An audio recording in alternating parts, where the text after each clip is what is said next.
जैन साथी, अभी आप लोग के बीच है 10वीं क्लास का पहला चैप्टर वास्तविक संख्या बता रहे हैं।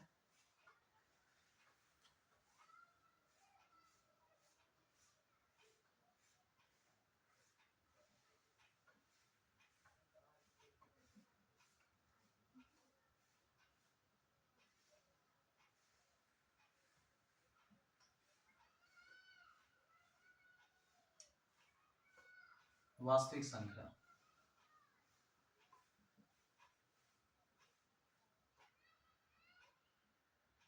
Real number. अभी हम वास्तविक संख्या समझने की कोशिश करेंगे। ठीक है साथी, अभी हमें वास्तविक संख्या समझना है कि वास्तविक संख्या होता क्या है। रियल नंबर वास्तविक संख्या वास्तव में मेरे साथी परिमेय संख्या और अपरिमेय संख्या को वास्तविक संख्या कहते हैं।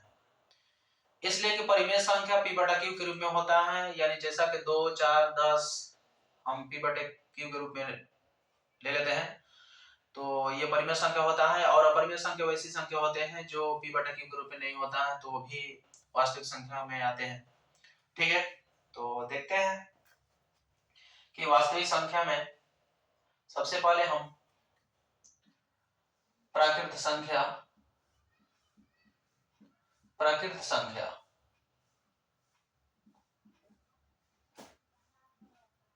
ठीक है, प्राकृत संख्या वैसी संख्या होती है, प्राकृत संख्या वैसी संख्या जो होती है गिनती के लगातार संख्या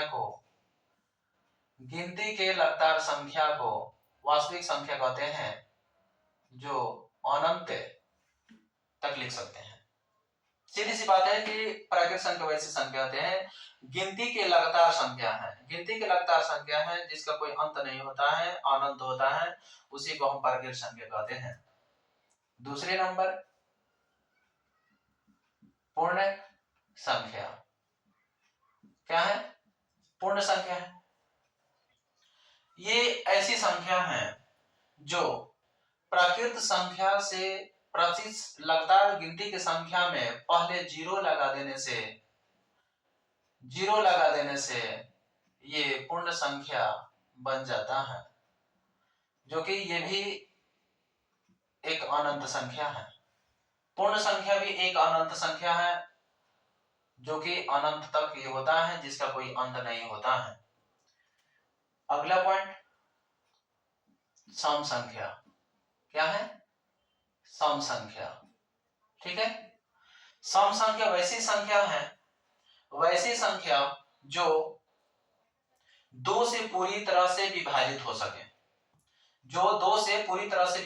सके, उसे हम सम संख्या कहते हैं।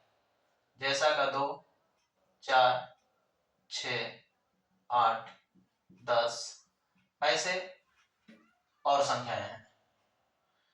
नेक्स्ट विषम संख्या। विषम संख्या वैसी संख्या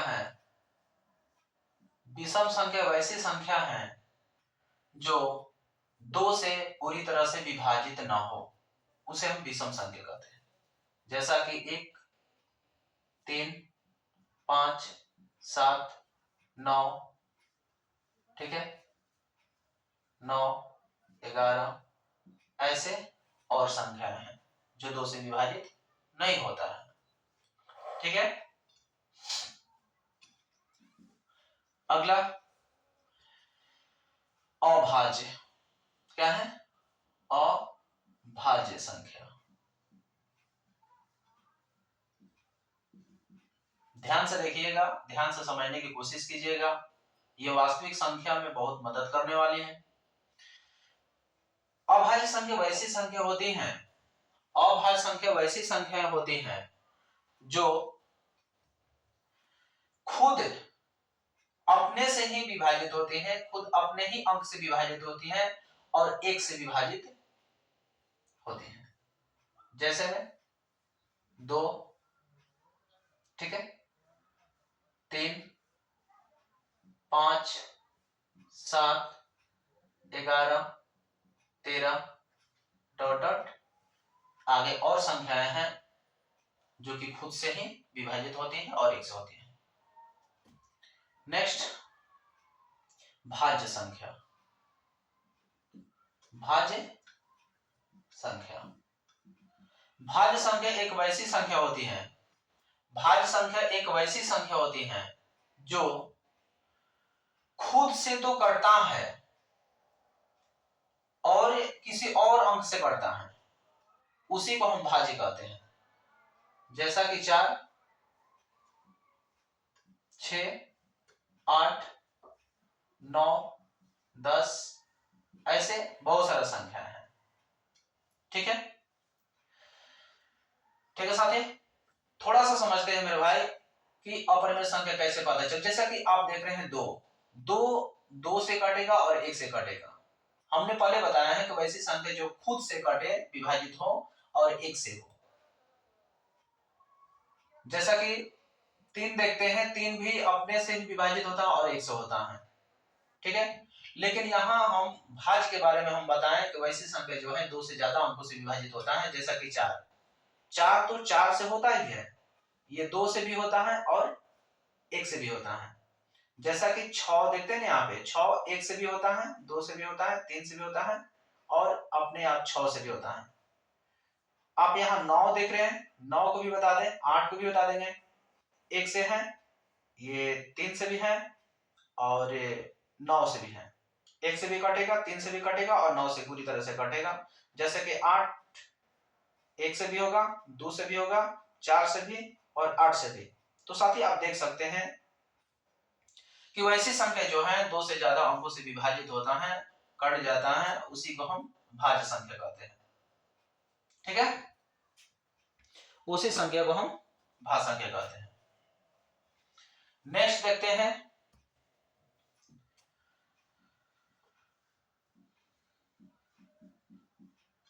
पूर्णांक संख्या। नेक्स्ट क्या है? पूर्णांक संख्या। तो इसके बारे में समझते हैं कि पूर्णांक संख्या एक ऐसी संख्या है, पूर्णांक संख्या एक ऐसी संख्या है जो धनात्मक और ऋणात्मक में होता है, मतलब कि प्लस और माइनस होता है। आप पिछले कक्षा में पढ़े होंगे संख्या रेखा को दर्शाने के लिए, जैसा कि 0 होता है, इधर वाली संख्या प्लस का 1 होता है, प्लस का 2 होता है, प्लस का 3 होता है, डॉट डॉट आगे जा सकता है। अब इधर जब आता है तो माइनस का 1 होता है, माइनस का 2 होता है, माइनस का 3 होता है, माइनस का 4 होता है, डॉट डॉट इधर भी और आप लिख सकते हैं। ठीक है, ये संख्याएं जो है क्या कहलाते हैं? इधर वाले संख्या जो होता है धनात्मक कहलाते हैं, धनात्मक संख्या कहलाती है, और इधर वाले जो होता है ऋणात्मक संख्या, ऋणात्मक संख्या कहलाते हैं। ठीक है, नेक्स्ट समझते हैं परिमेय।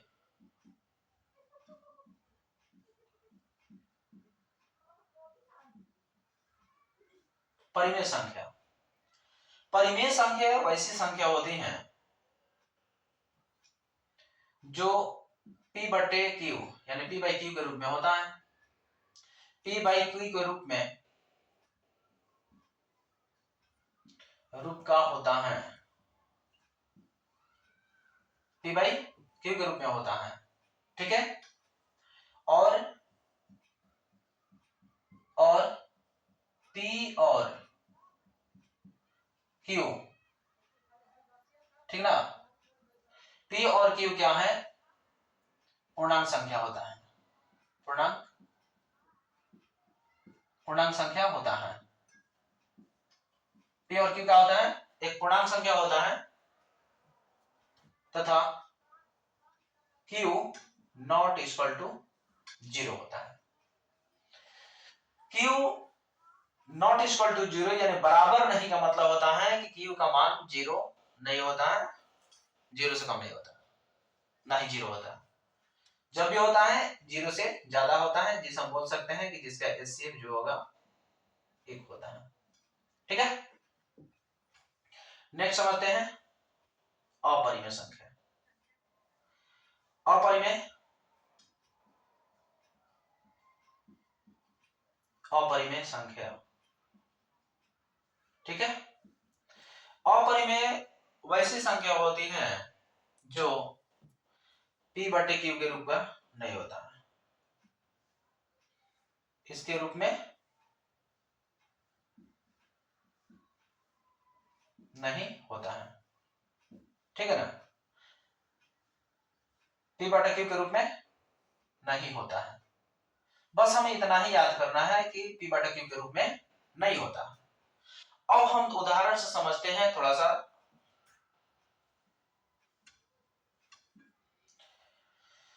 उदाहरण से हम समझते हैं कि आखिर परिमेय संख्या कौन है, अपरिमेय संख्या कौन है। जैसा कि हम परिमेय संख्या के बारे में अभी बताएं आपको कि परिमेय संख्या वैसी संख्या होता है जो p/q के रूप में होता है।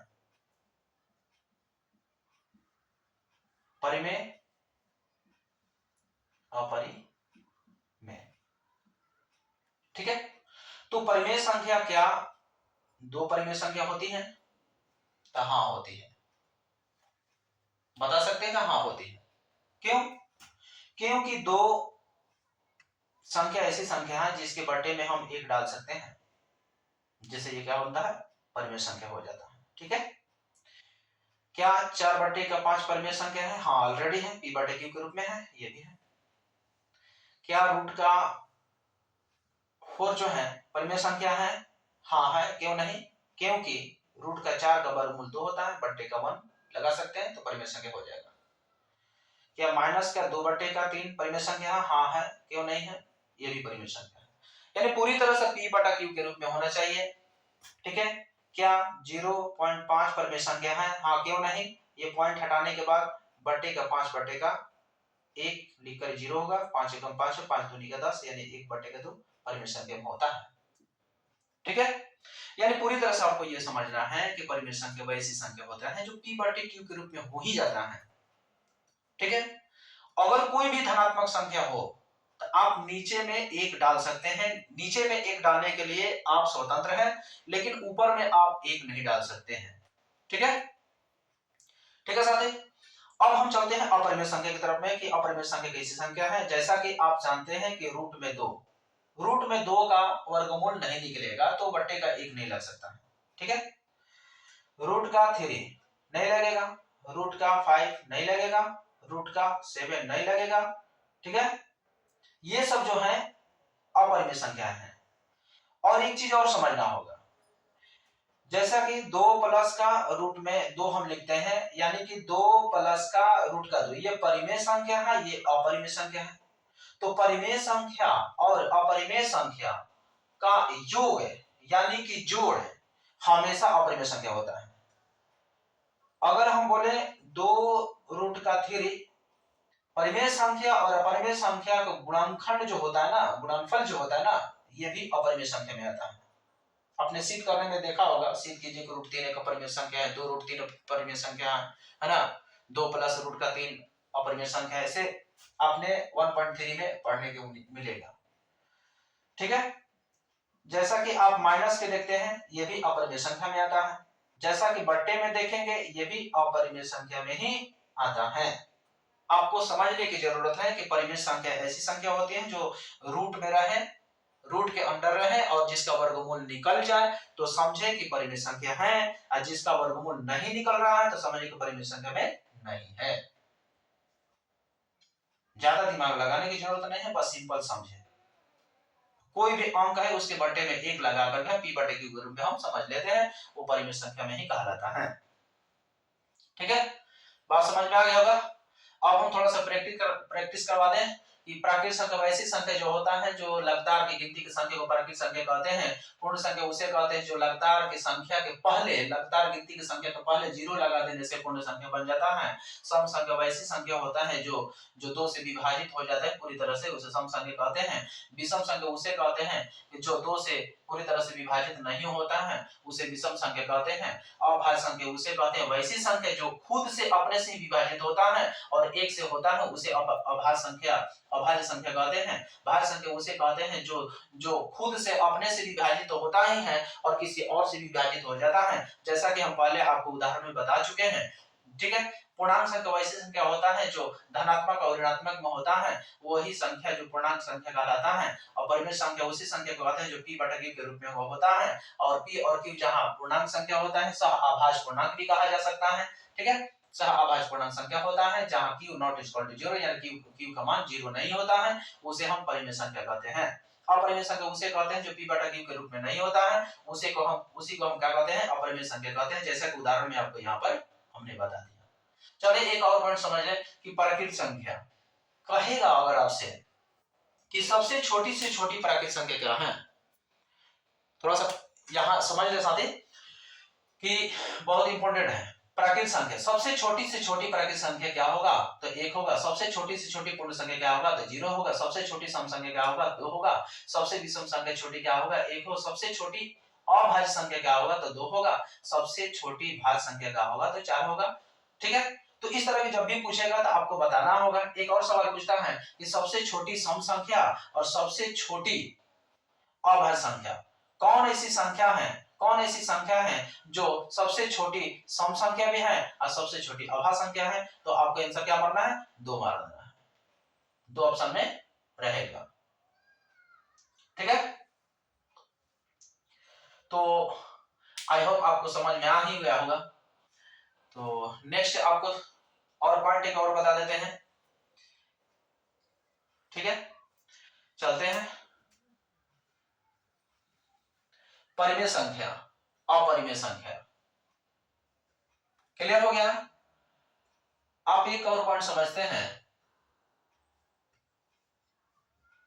पहली संख्या, ठीक है, गुने दूसरी संख्या, ठीक है,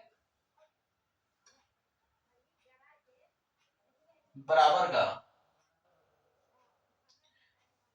महत्तम समापवर्तक बटे का लघुत्तम समापवर्तक। यानी सीधी सी बात कहें कि पहली संख्या दूसरी संख्या लसा और मसा निकालने का तरीका क्या होता है, तो सबसे पहले हम समझ लें कि पहली संख्या दूसरी संख्या होता क्या है। तो पहली संख्या, ठीक है, पहली संख्या बराबर होता है लघुत्तम समापवर्तक बटे का गुने का महत्तम समापवर्तक बटे का, पहली बोला तो यहां पर दूसरी संख्या हो जाएगा, दूसरी संख्या हो जाएगा, ठीक है। अगर आपसे दूसरी संख्या पूछे तो दूसरी संख्या बराबर होता है लसा गुने मसा, यानी लघुत्तम समापवर्तक गुने महत्तम समापवर्तक बटे का पहली संख्या, ठीक है मेरे भाई। अब दो पहली संख्या दूसरी संख्या जब निकल गया तो फिर यहां से लसा और मसा भी निकाल सकते हैं। तो लिखते हैं लघुत्तम समापवर्तक बराबर होता है पहली संख्या गुने का दूसरी संख्या, यानी दो संख्याओं का गुणनफल बटे का महत्तम समापवर्तक, ठीक है।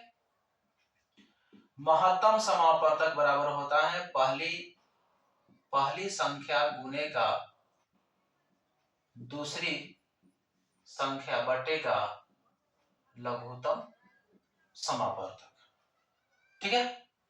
पहली संख्या बराबर होता है लसा गुने मौसा बटा के दूसरी संख्या लसा गुने मौसा बटा के पहली संख्या होता है। लघुत्तम समापवर्तक पहली संख्या गुने दूसरी, यानी दो संख्याओं का गुणनफल कहा जाता है, बटे का महत्तम समापवर्तक होता है। महत्तम समापवर्तक होता है दो संख्या का गुणनफल बटे का लघुत्तम समापवर्तक, ठीक है।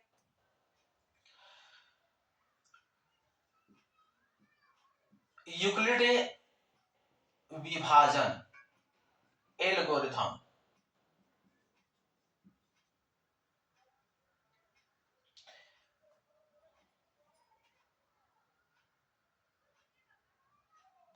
यूक्लिड विभाजन एल्गोरिथम का प्रयोग जो होता है किस विधि से होता है। सबसे पहले तो यूक्लिड विभाजन एल्गोरिथम का प्रयोग को हम जानते हैं कि a बराबर बी क्यू प्लस का r होता है, ठीक है। और यूक्लिड विभाजन एल्गोरिथम का प्रयोग जो हम करते हैं तो हम महत्तम विधि निकालते हैं, यानी एचसीएफ विधि निकालते हैं। एचसीएफ निकालने के बाद हम यूक्लिड प्रमेय एल्गोरिथम का प्रयोग करते हुए a बराबर bq प्लस का r हम निकाल लेते हैं। जैसा कि आप जानते हैं कि a क्या है और b क्या है और q क्या है और r क्या है। a का मतलब होता है साथी, a का मतलब होता है भाज्य, अब b का मतलब होता है भाजक, b का मतलब होता है भाजक, अब q का मतलब होता है भागफल और r का मतलब होता है शेषफल। ठीक है, अगर इसमें कहीं भी डाउट हो तो देख लो,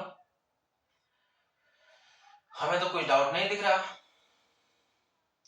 अगर इसमें कोई भी डाउट हो, गलती हो, तो मैं क्षमा चाहूंगा। ठीक है, नेक्स्ट वीडियो में अगर कोशिश करेंगे कि इसे भी बेहतर बताने की कोशिश करेंगे साथी। तो बहुत सारा चीज है बताने का, आपको मिलेगा हमेशा परिमेय संख्या मिलता है। ठीक है, इसका प्रयोग मिलेगा 1.1 में, इसका प्रयोग करेंगे, इससे निकालेंगे। ठीक है, 1.2 में आपको ये पहली संख्या, दूसरी संख्या, लसा मसा ये सब दिखेगा। आप पूरी तरह से मेहनत करें, लगन से मेहनत करें और अपने लक्ष्य की ओर चले।